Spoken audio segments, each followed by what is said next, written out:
Masalah kebocoran data kini kian mengkhawatirkan. Secara bertahap, kebocoran terus terjadi dari data publik hingga disebut-sebut data rahasia negara.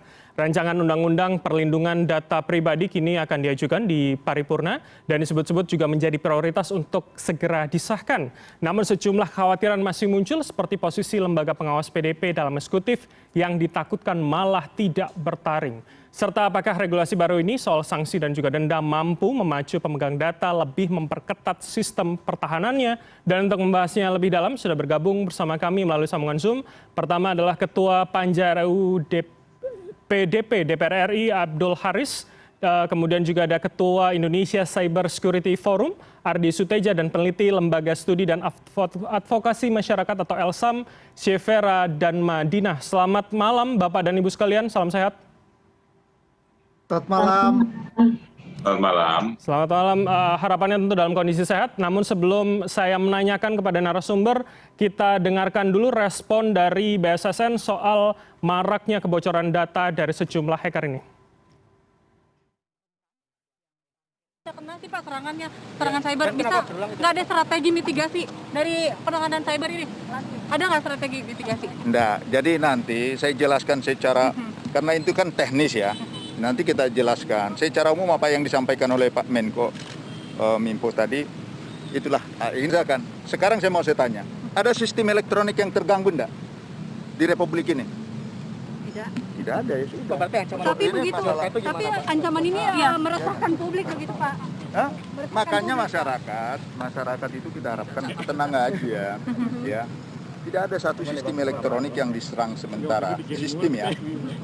Bicara data ini ya sudah seperti yang sistem elektronik maksudnya gimana Pak? Iya biar kami tahu. Menjelaskannya lagi susah lagi. Seperti apa Pak? Berulangnya kebocoran data pribadi kan berulang Pak. Itu data ini pemerintah terkesan tidak kuat begitu cybernya begitu melawan hacker. Itu nanti dijelaskan. Dan itulah tanggapan dari Kepala BSSN. Saya akan ke Mas Arief Suteja terlebih dahulu. Mas Arief, ketika direspon tidak ada perangkat elektronik yang disebut bermasalah, ini apakah kemudian hanya menenangkan publik atau jangan-jangan memang kondisinya tidak sedarurat yang kita khawatirkan, Mas Ardi? Terima kasih Mas Bram ya. Ya saya agak terkejut aja melihat tadi wawancaranya, tapi intinya gini ya. Yang namanya peretasan itu tidak mudah terdeteksi, itu pertama. Tidak mudah terdeteksi dan terjadinya peretasan itu tidak ada yang tahu. Tidak ada yang tahu ya, teknologi juga tidak mungkin mengetahuinya. Kita biasanya tahu ada peretasan itu ketika teman-teman media mengangkat isunya itu. Bahwa itu tadinya peretasan. Padahal kegiatan peretasan itu mungkin sudah terjadi atau dilakukan jauh hari sebelumnya. Jadi dan itu saya mungkin koreksi Pak Kepala tadi ya, itu bukan selalu kok peretasan itu harus mengganggu perangkat atau infrastruktur elektronik ya. Jadi peretasan juga mencuri ya. Kita bilangnya menyalin data ya. Itu udah kita alami 2017 ya, waktu ransomware WannaCry 2017 ya. Dan tadi juga disampaikan ya, saya juga bingung aja, ini kayaknya posisi kita ini nggak berbeda dengan tahun 2013 ya, ketika kita mulai menginisiasi dibentuknya Badan Cyber Nasional ya, yang sekarang menjelma jadi BSSN. Artinya apa? Kita mundur lagi ini situasinya. Baik, tapi kalau kita lihat kemudian seperti yang disampaikan Menkominfo tadi, Johnny G. Plate mengatakan sudah ada pembentukan dan inisiasi dari Bapak Presiden langsung, yaitu Emergency Response Team. Apakah kemudian ini melihat respon yang berbeda, kontradiksi sikap begitu? Seperti apa Anda melihat, Mas Ardi? Jadi gini ya, saya menghadapi situasi ini persis apa yang terjadi waktu 2013 ya. Waktu itu kita menginisiasi pembentukan Badan Cyber Nasional, itu ada masalah yang menjadi pemicu pada saat itu. Yaitu siapa? Presiden RI itu disadap, ya itu pemicunya. Nah sekarang kalau misalnya meledak bocoran data, artinya tidak ada perubahan, ya ada sistem, ada perangkat, ya ada lembaga yang tidak berfungsi untuk mengamankan semua ini, ya. Jadi sekarang kalau dibentuk task force, ya satgas apapun namanya, saya tidak melihat ini akan menyelesaikan masalah karena masalah fundamentalnya itu tidak pernah diperbaiki. Baik, apakah Anda kemudian melihat ini semacam aksi pemadam kebakaran gitu, ketika ada api baru bertindak kemudian? Bukannya selalu seperti itu. Oke, baik. Saya akan minta tanggapan dari Pak Abdul Haris sebagai Ketua Panja. Informasi memang sudah akan dibawa ke paripurna segera. Mengapa rasanya cukup lambat, Pak, sampai akhirnya kita berlarut-larut sampai Presiden akhirnya membuat tim khusus yang namanya Emergency Response Team ini, Pak Haris? Ya, tentang RUU ini kenapa cukup lama? Mungkin masyarakat sudah banyak tahu bahwa ada perbedaan antara DPR dengan pemerintah terkait dengan lembaga pengawasan perlindungan data pribadi atau lembaga penyelenggara perlindungan data pribadi.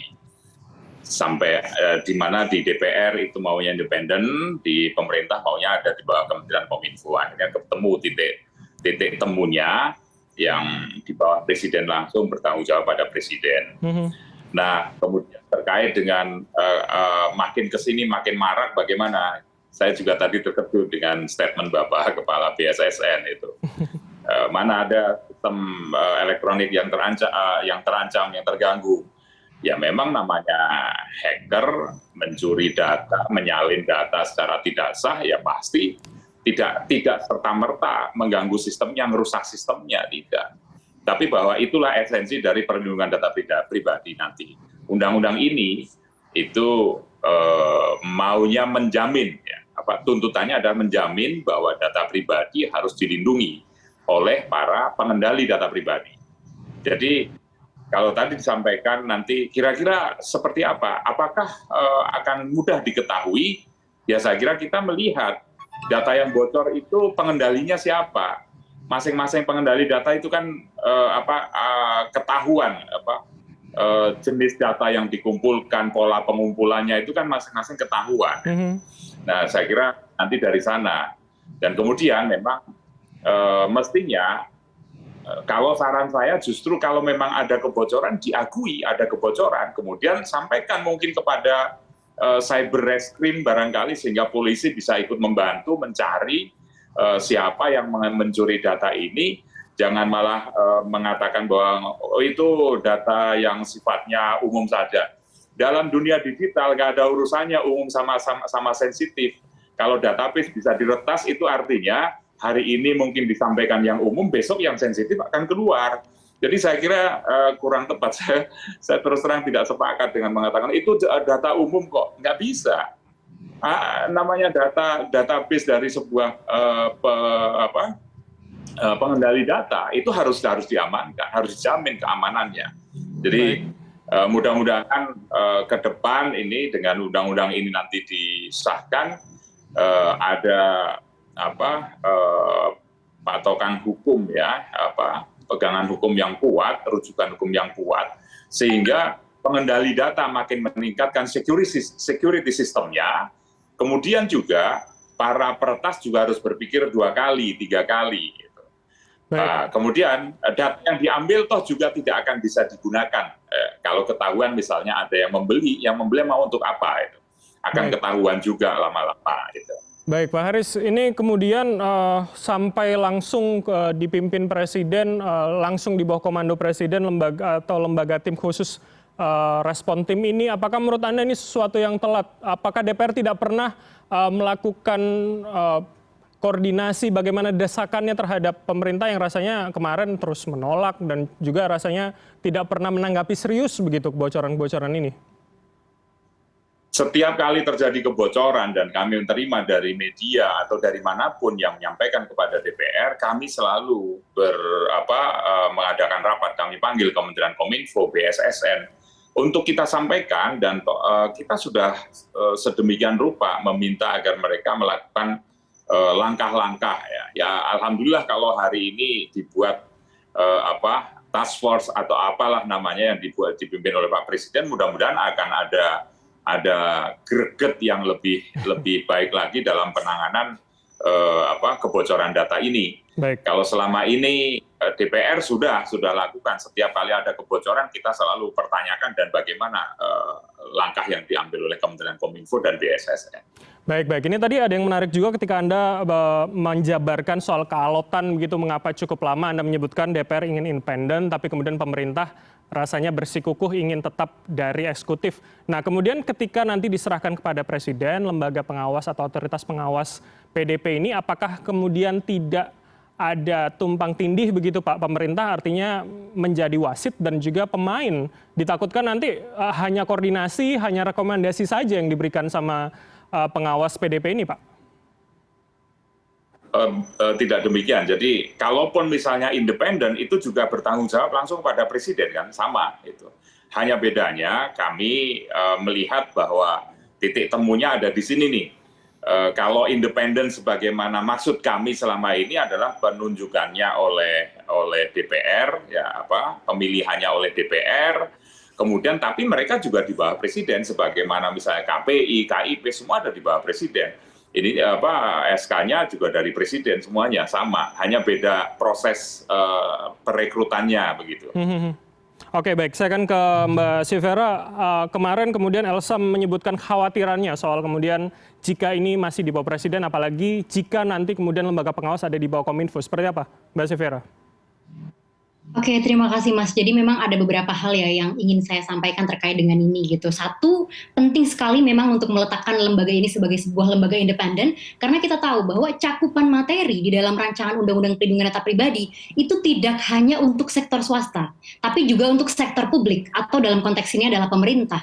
Jika sebuah lembaga ini berada di bawah Kominfo atau juga berada di bawah pemerintah gitu ya secara umum, ini tentu akan menimbulkan ketidakefektifan di dalam penegakannya ya. Sekarang mungkin coba kita bayangkan ketika ada sebuah lembaga di bawah sebuah kementerian, lalu ketika dia harus menegur Menko, harus menegur kementerian yang lain, saya tidak merasa bahwa ini nanti akan bisa dilaksanakan dengan efektif. Mungkin secara konseptual dicatat dalam undang-undang bisa gitu, tapi mungkin dalam implementasinya ini akan jadi tantangan yang tersendiri gitu bagi lembaga ini nantinya gitu. Dan bahkan kalau misal kita melihat di dalam berbagai kasus kebocoran data, pemerintah ini kan seringkali sangat reluctant ya Mas ya. Jadi seringkali misalnya di dalam kebocoran data Bjorka misalnya, ini kan Kominfo melalui siaran persnya merespon bahwa ini tidak berasal dari Kominfo kebocorannya. Lalu dulu pada saat e-hack bocor, Kemenkes bilang bahwa ini data bocornya dari data e-hack yang lama, sekarang udah nggak digunakan. Ini kan sebenarnya ada sikap-sikap reluctant yang sebenarnya harus ditegakkan oleh lembaga yang kemudian imparsial, independen dari pengelolaan pemerintah itu sendiri gitu. Jadi efektivitas ketika lembaga ini independen akan sangat bisa menjangkau bagaimana nanti sistem penegurannya, lalu bagaimana penanganannya, bagaimana investigasinya, dan bahkan ini akan membantu kita sebagai subjek data ketika ada sebuah kebocoran data pribadi. Kurang lebih seperti itu Mas, terkait dengan otoritas perlindungan data pribadi yang independen. Baik, saya akan ke Pak Abdul Haris. Bagaimana meresponnya Pak? Harapannya ketika independen akan imparsial begitu. Bagaimana jaminannya dalam UU PDP nanti ketika setelah disahkan? Saya tidak, dalam pembentukan undang-undang kemarin juga kita bahas alternatif-alternatif sebagaimana karena Elsa termasuk yang memberi masukan pada kami. Tapi coba bayangkan kalau independen sama sekali kemudian dia tidak punya tidak di bawah presiden, tidak di bawah siapa-siapa itu. Terus kemudian dia dapat anggaran dari mana? Ini kan problemnya salah satunya itu. Kalau anggarannya kecil, tidak punya untuk operasional, padahal untuk urusan kebocoran data atau perlindungan data pribadi ini butuh dana yang cukup besar. Contoh misalnya ya, kita melihat independen, ya, tapi tetap sesungguhnya di bawah presiden juga, jadi nggak bisa kemudian independen terus berdiri sama sekali. Kita melihat KPK misalnya, apakah dibilang tidak efektif? Saya kira efektif sekali. Artinya dia bisa menjalankan fungsi dengan baik, dan dia di bawah presiden juga, itu bertanggung jawab pada presiden kan dia. Jadi saya kira kalau kemudian imparsial sama sekali, kemudian berdiri sendiri, saya tidak melihat ini sebagai satu solusi bahwa kemudian pasti akan mampu menjamin itu semuanya. Terus kalau kemudian sebaliknya malah dia bisa mendapatkan sumbangan dana dari masyarakat. Nah, nanti kan malah didikte oleh masyarakat yang merasa menyumbang, kan itu masalah juga itu. Jadi saya kira contoh lembaga ini sudah kami pertimbangkan dengan baik sehingga titik temunya ada di situ. Baik, masalah keuangan dan juga masalah pengawasan. Mbak Sivera, tanggapannya seperti apa? Iya, terima kasih. Jadi mungkin kalau misal ditanya, ini nanti lembaganya justru gimana independen gitu. Kami melihat bahwa sebenarnya kita ada ombudsman, ada juga Komnas HAM yang bisa kita katakan sebagai sebuah lembaga independen. Kalau bicara mengenai Komisi Pemberantasan Korupsi atau KPK gitu, justru dengan adanya revisi yang terbaru Undang-Undang KPK itu menurunkan efektivitasnya kalau misal kita melihat ya. Kita kan memang sekarang secara eksplisit di dalam Undang-Undang Pemberantasan Korupsi kan disebutkan bahwa KPK ini adalah rumpun lembaga eksekutif yang independen. Dan ternyata dari penelitian yang dilakukan oleh kawan-kawan di ICW misalnya, terjadi penurunan terkait dengan bagaimana kepercayaan masyarakat terhadap KPK gitu. Dan kalau misal kita bertanya seperti apa, koordinasinya seperti apa, justru mungkin yang membedakan seperti ini ya Pak dan Mas gitu. Kalau misal kita melihat bahwa lembaga itu adalah bagian dari eksekutif atau pemerintah, maka memang jelas bahwa di sini konteksnya dia akan melapor kepada presiden sebagai sebuah kepala pemerintahan gitu, kepala dari eksekutif kalau melihat dari hukum administrasi. Tapi sebenarnya kita melihat ketika memang ada Komnas HAM, lalu juga ada ombudsman yang harus berkoordinasi dengan presiden.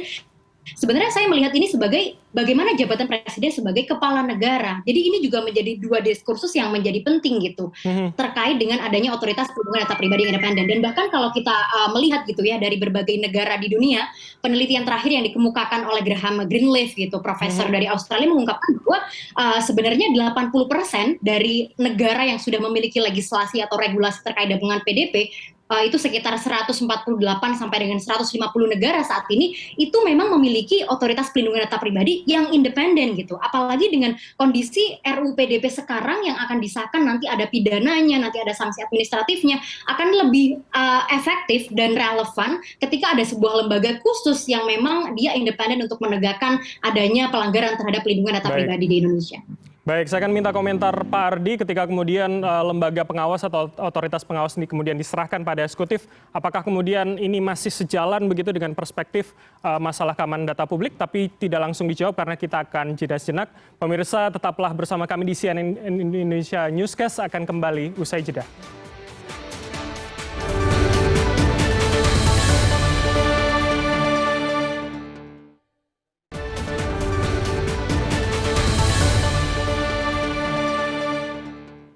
Masalah kebocoran data kini masih dan kian mengkhawatirkan. Kita masih akan melanjutkan dialog marak kebocoran data RUU PDP. Apakah menjadi solusinya?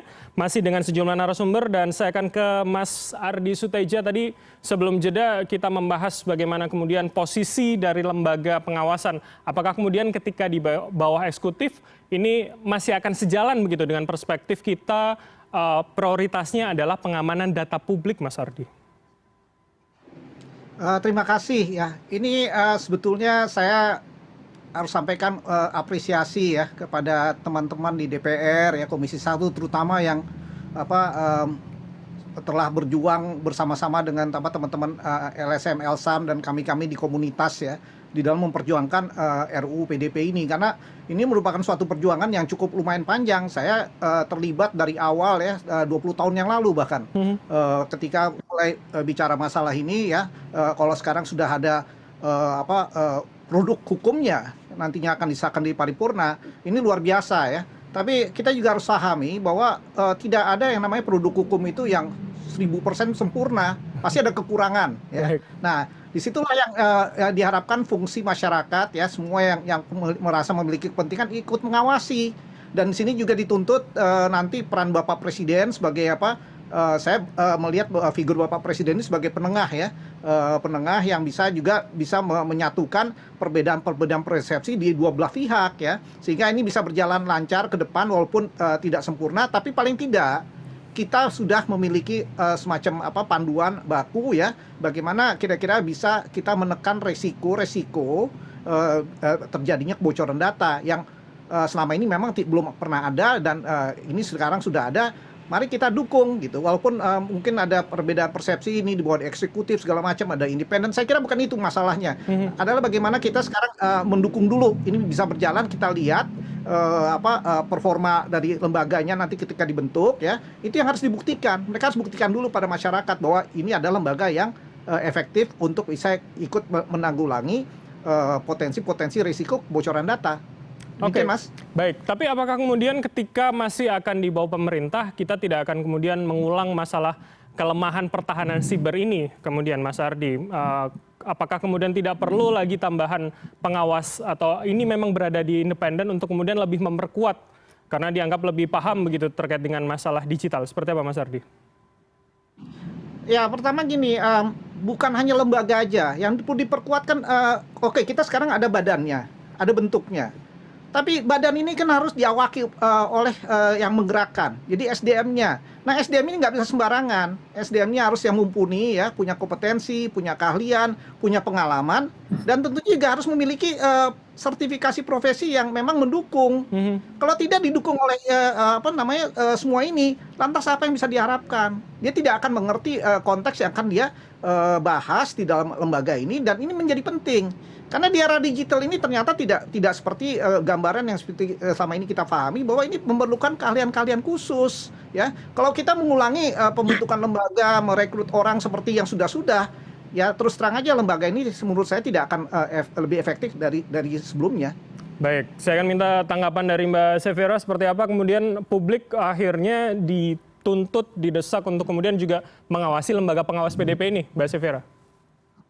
Oke, terima kasih banyak. Jadi kami berharap sih jangan sampai ketika ada kebocoran data pribadi, responnya sama seperti tadi BSSN ya. Tadi BSSN mengungkapkan bahwa kayak belum ada sistem elektronik yang terganggu atau sedemikian rupa gitu. Kami berharap meskipun nanti ya pada disahkannya akan ada di bawah pemerintah gitu ya, kami semua gitu ya, misalnya dari teman-teman masyarakat sipil juga tentu akan kawal terkait dengan bagaimana lantas lembaga tersebut gitu. Dan satu hal lagi sebenarnya Mas, kalau misal kita bicara mengenai lembaga negara independen dan juga LPNK, kalau misal ini kan berarti di bawah pemerintah dalam konteks ini, kalau misal di bawah presiden gitu ya, berarti kan ini nanti akan menjadi sebuah lembaga pemerintah non kementerian gitu.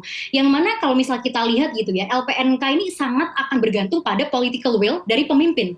Maksudnya adalah presiden gitu. Misalnya saja di tahun 2020 ada banyak sekali lembaga yang kemudian dihapuskan gitu oleh presiden. Sebenarnya ketika sebuah lembaga ini adalah independen dan secara langsung dinyatakan di dalam undang-undang bahwa dia independen, memiliki kewenangan sedemikian rupa, dia tidak akan dengan mudah untuk bisa dihapuskan, untuk bisa digantikan gitu. Tapi kalau misal lembaga ini di pengaturannya di bawah undang-undang, misalnya di dalam Kepres, di dalam Perpres, ini kan sangat memungkinkan ya untuk diubah sedemikian rupa, untuk nanti diubah mekanismenya, rekrutmennya diubah tiap tahun sesuai dengan pergantian presiden. Ini kan juga menimbulkan ketidakpastian gitu terhadap adanya sebuah lembaga ini gitu. Mumpung ini belum disahkan, akan menjadi satu ruang yang baik gitu untuk kita kemudian bisa gitu menciptakan sebuah lembaga negara yang independen gitu. Kalaupun memang ini nantinya akan dibuat seperti KPK atau beberapa lembaga negara yang lain yang di bawah eksekutif tapi dia juga independen, perlu juga seharusnya ditekankan bagaimana sebenarnya kewenangannya, lalu juga tanggung jawab yang diemban segala macam.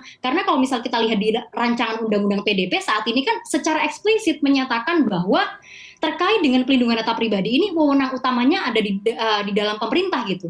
Baru dalam pelaksanaannya akan dibentuk sebuah lembaga. Ini kan kelihatan bahwa sebenarnya ada di bawah pemerintah gitu. Dan bagaimana koordinasinya ya, saya jujur saja perlu sekali ini nanti untuk bisa dikawal dan diawasi atau bahkan diimprove secara bersama Mas, karena memang masih banyak sekali ya lubang-lubangnya gitu. Dan otoritas PDP independen ini sebenarnya kunci dari dapat dilaksanakannya Undang-Undang Pelindungan Data Pribadi secara efektif di dalam sebuah negara. Baik, ini menarik kemudian frasa akan dibentuk dan bagaimana detailnya. Pak Abdul Haris, seperti apa kemudian kekhawatiran dari publik ini Pak soal ternyata tidak ada secara detail, nanti diharapkan akan dibahas setelah kemudian ini akan menjadi undang-undang begitu?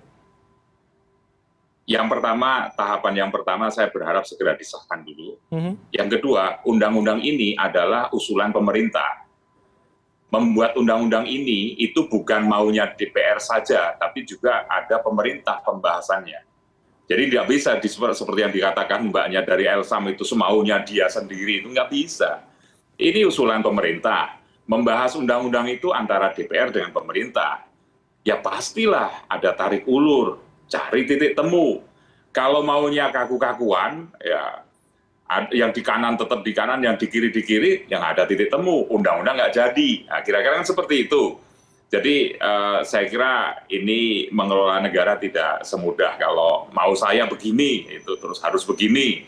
Ya tidak seperti itulah saya kira. Baik, Pak saya Haris. sepakat dengan Pak Ardi tadi bahwa kita berharap ini segera disahkan, bahwa kekurangannya pasti ada kekurangannya, tidak mungkin sempurna, nanti kita awasi bersama, kita kawal bersama, kita kasih masukan bersama. Ketika ada undang-undangnya, paling tidak jawaban atas ketidakpastian yang selama ini menghantui masyarakat itu ada jawabannya. Baik, Pak Haris, tapi soal detail tadi dalam RUU PDP ini apakah memang sudah ada atau jangan-jangan nanti begitu dibahas bisa lewat Perpres, bisa lewat Kepres atau seperti apa? Saya belum bisa menyampaikan ya sebagai Ketua Panja detail undang-undangnya sebelum disahkan ya, karena memang tata tertibnya seperti itu. Jadi saya mohon maaf tidak bisa membacakan secara keseluruhan. Tapi upaya maksimal untuk betul-betul mengatasi atau melindungi data pribadi. Sekali lagi ini yang kita lindungi adalah data pribadi tapi masyarakat ada Indonesia. atau tidaknya itu bagaimana, Pak? Soal pertanyaan ada atau tidak? Ada atau tidak? Tentang apa? Terkait dengan detail lembaga pengawas yang dipermasalahkan, yang dikhawatirkan oleh Pasti Mbak Safira. pasti ada, Baik. pasti ada. Baik, saya akan minta tanggapan dari Mas Ardi. Kekhawatiran ini apakah kemudian cukup terjawab gitu ketika disebutkan nanti akan dibahas setelah disahkan menjadi undang-undang, Mas Ardi? Ya saya kira memang prosesnya seperti itu, tidak ada sesuatu yang instan ya untuk bisa mencapai tahap di mana ini akan dibicarakan, dibahas di paripurna menuju pengesahan undang-undangnya sudah luar biasa panjang perjalanannya. Ya saya kira kita masih bisa bersabar menunggu ya nanti lembaganya dibentuk ya melalui Kepres ya. Itu masalah teknis saya kira ya, dan paling tidak perjuangan untuk ada undang-undang itu sendiri sudah kita capai, dan ini juga harus kita catat bahwa ini perjuangan semua pihak ya. Jadi bukan hanya sepihak, ada pemerintah di situ, ada DPR, ada teman-teman LSM, LSAM, ada kita di industri ya, ada pengusaha, dunia usaha. Jadi ini upaya bersama. Ya, jadi kalau udah sampai tahap ini ya seharusnya kita sebaiknya kita dorong, ikut dukung ya. Nanti teknisnya Bapak Presiden mau bentuknya seperti apa ya kita percayakan pada beliau lah. Baik, Mas Ardi, ini kemudian menjadi pertanyaan apakah kemudian ketika menjadi undang-undang PDP tentu ini menjadi solusi untuk kemudian semua masalah kebocoran, atau jangan-jangan hanya menjadi penambah regulasi tanpa menyelesaikan masalah pokoknya begitu. Tapi dijawab nanti pasca jeda. Kita akan jeda sejenak, tetaplah bersama kami di CNN Indonesia Newscast.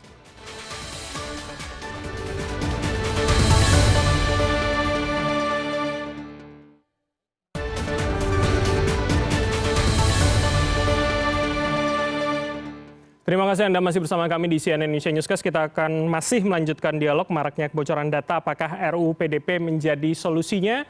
Ini akan saya tanyakan langsung kepada Mas Ardi. Apakah ini menjadi solusi yang kita tunggu-tunggu begitu? Apakah kemudian ini bisa menyelesaikan masalah hingga ke akarnya, Mas Ardi? Saya tidak demikian berpandangan ya. Ini adalah adanya keberadaan undang-undang ini hanya sebagai salah satu upaya untuk menekan resiko yang ada ya. Tapi kalau mau bicara menghilangkan atau menghilangkan sama sekali kebocoran data itu tidak mungkin. Karena kebocoran data ini dari dulu sudah ada sebelum ada zamannya internet, itu sudah terjadi, dan di negara maju pun juga secanggih apapun regulasinya, teknologinya, tetap terjadi kebocoran data itu. Nah, yang sekarang harus dipahami ya bagaimana membentuk pola pikir ya yang mampu mengantisipasi potensi resiko-resiko yang akan timbul. Nah, kalau ini tidak dibangun awareness-nya ya dan sebagainya, ya akan terus terjadi kebocoran data itu. Dan saya tidak meyakini bahwa produk hukum yang sekarang sudah kita sudah menjadi akan disahkan di paripurna DPR nantinya itu bisa menjadi solusinya, tidak menurut saya tidak 100% ya, tapi paling tidak ini bisa menjadi upaya bersama kita untuk menekan resiko-resiko yang kemungkinan akan timbul kemudian. Demikian. Baik, apakah kemudian jika kemudian disebutkan mengatur denda dan juga sanksi, ini cukup kemudian untuk kemudian membuat pemerintah atau pemegang data publik ini, Mas Ardi, untuk bisa lebih menjaga begitu? Atau jangan-jangan nanti ketika lembaga pengawas juga ada berada di bawah pemerintah, di eksekutif, ini akan semacam hanya koordinasi, hanya semacam rekomendasi saja begitu, Mas Ardi? Ya begini, kalau dibilang ini lembaga pemerintah, atau saya kira inilah yang kenapa saya tadi sampaikan bahwa perlu peran dari masyarakat untuk juga ikut mengawasi ya, teman-teman di DPR juga ya, Elsam ya, teman-teman LSM lainnya. Karena kalau memang menyimpang, ya ini tentunya kita harus bersuara. Kenapa? Kan sudah disampaikan, Bapak Presiden sendiri yang ngomong bahwa data ini sekarang ada di New Oil ya. New Oil artinya apa? Ini adalah aset strategis. Nah, kalau aset strategis saya kita tidak bisa jaga, lantas mau kemana? Ya, bangsa ini mau dibawa ya, ekonomi kita akan terganggu, sosial kita akan dan sebagainya, ini akan merembet kemana-mana ya. Tapi intinya ya, perlu kita sadari bahwa yang namanya data, bentuknya apapun data itu sudah menjadi aset strategis ya, yang penyalahgunaannya bisa menjadi masalah keamanan nasional. Baik, Mas Ardi, tadi Anda mengatakan juga soal bagaimana kualitas SDM, pengelola dari infrastruktur digital ini juga perlu diperhatikan. Apakah kemudian ketika RUU ini akan disahkan menjadi undang-undang PDP, ini juga bisa kemudian meningkatkan harapan dari kualitas SDM-nya itu tadi, Mas Ardi? Saya kira demikian ya, karena di dalam rancangan undang-undang PDP yang saya sudah baca, itu memang tadinya apa yang kita harapkan adanya semacam profesi perlindungan data itu ternyata termaksud di dalam rancangan undang-undang itu, sehingga ke depan nanti juga di samping ada undang-undang juga akan melahirkan berbagai bentuk profesi baru di bidang perlindungan hukum, di perlindungan data. Nah, ini juga tentunya akan menjadi suatu boleh dikatakan mata kuliah baru ya, yang juga akan menarik minat banyak adik-adik atau teman-teman profesional yang untuk mau menekuni masalah perlindungan data ya. Baik. Sehingga kita paling tidak memiliki ke depan akan memiliki SDM perlindungan data yang berkualitas. Baik. Mbak Sefira, tanggapannya seperti apa? Seberapa optimis kemudian kita sebagai publik untuk melihat undang-undang PDP ini mampu nantinya menjadi solusi mengurangi kebocoran yang kian masif terjadi? Iya. Jadi sebenarnya dengan adanya RUU PDP ini akan memang ada beberapa hal yang terimprove atau meningkat gitu. Satu, ada kemudian hak subjek data yang direkognisi, lalu juga ada kewajiban pengendali dan juga pemroses data yang dulunya mungkin belum secara efektif gitu. Sekarang ada di sana gitu, dan juga berbagai hal yang lain gitu. Meskipun gitu ya, tadi mungkin seperti yang disampaikan Pak Ardi dan juga Pak Abdul Karis bahwa memang ini bukan menjadi end game-nya gitu, tapi justru akan ada banyak hal yang perlu kita lakukan. Ini adalah langkah awal, langkah utama yang bisa menjadi rujukan bagi kita untuk kemudian ketika ke depan terjadi pelanggaran data pribadi gitu, tapi juga tidak serta-merta akan menyelesaikan sebuah masalah gitu. Karena selama ini juga misalnya apakah dengan adanya undang-undang tindak pidana korupsi selesai? Tidak gitu. Justru ya ini menjadi langkah awal yang bisa kita lakukan bersama gitu. Dan mungkin yang kedua yang tadi disampaikan Pak Abdul Karis bahwa membuat negara atau di dalam negara tidak bisa seenaknya atau maunya sendiri. Dari kami Pak, dari rakyat, maksudnya dari LSM justru ya ingin menyampaikan apa yang menjadi aspirasi kami gitu. Mungkin memang itu yang kemudian diperdebatkan oleh pemerintah dan juga DPR, dan kami tentu dengan sangat senang dan juga secara penuh mendukung adanya RUU PDP gitu, khususnya kami di Elsam yang juga mengadvokasi terkait isu tersebut gitu. Tapi kami juga ingin gitu menyampaikan bagaimana kemudian yang menjadi ideal, bagaimana yang menjadi contoh di praktik di negara lain gitu. Meskipun memang kami akan menyerahkan proses itu secara prosedural dan juga politik ke pemerintah dan juga DPR, tapi itu menjadi aspirasi gitu bagi kami. Dan sebenarnya mungkin Mas ada beberapa catatan yang kami di masyarakat sipil juga concern terhadap adanya RUU PDP ini. Mungkin satu saja yang kemudian menjadi sangat penting adalah terkait dengan sanksi pidana gitu. Kami dari masyarakat sipil sebenarnya ingin ada penghapusan sanksi pidana tersebut gitu, tapi ternyata memang ada.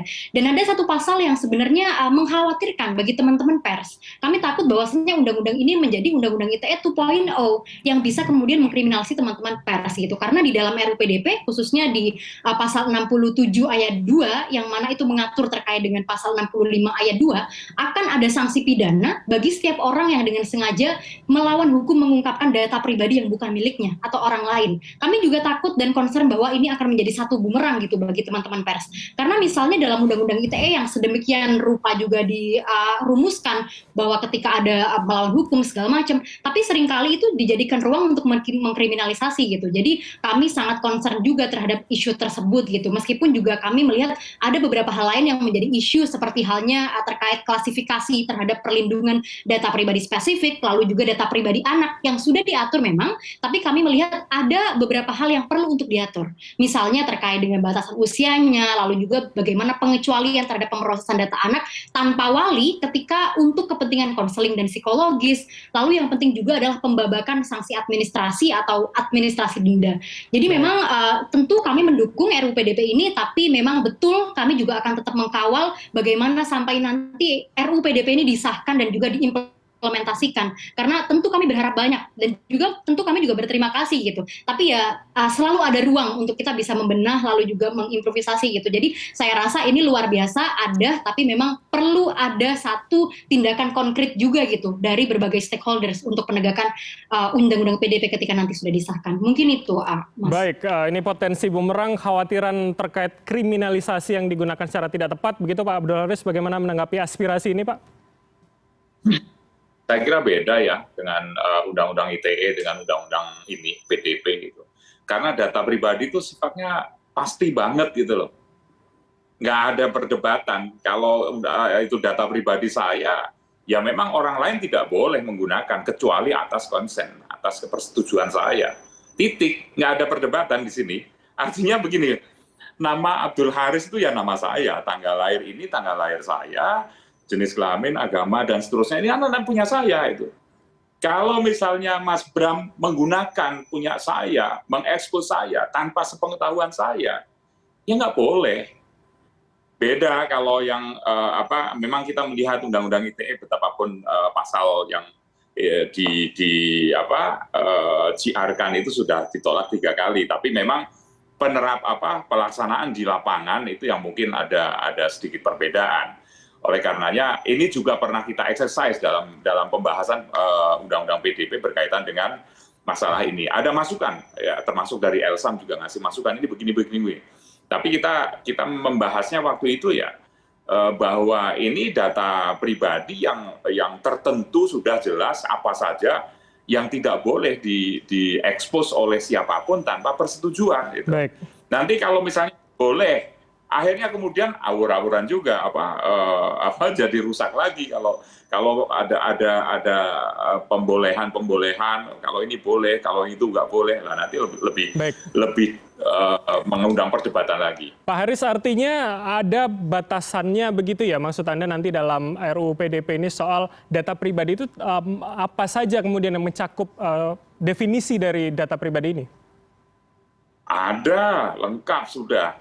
Jadi begini Mas, misalnya nih, ada sering diilustrasikan begini, setelah PDP disahkan, diundangkan, dan dilaksanakan, nanti tidak lagi kita akan diganggu oleh, sales tertentu, perusahaan tertentu.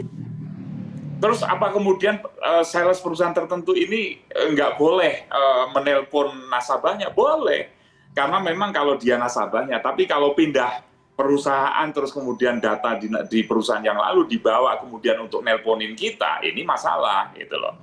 Tapi selama masih dalam persetujuan kita sebagai nasabah perusahaan A misalnya, ya mereka berhak menelpon kita, menghubungi kita kaitannya dengan mungkin perbaikan layanan dan lain sebagainya, boleh. Tapi kalau dia sudah pergi dari perusahaan A ke perusahaan B, terus kemudian dia menawarkan jasa dari perusahaan B, di mana kita tidak ada persetujuan terhadap perusahaan B tersebut, nah ini masalah. Baik. Terakhir pertanyaannya, kapan rencana akan diparipurnakan dan disahkan, Pak Haris? Nunggu jadwal paripurna. Setelah biasanya ada badan musyawarah untuk penjadwalan paripurna dan mudah-mudahan dalam waktu dekat.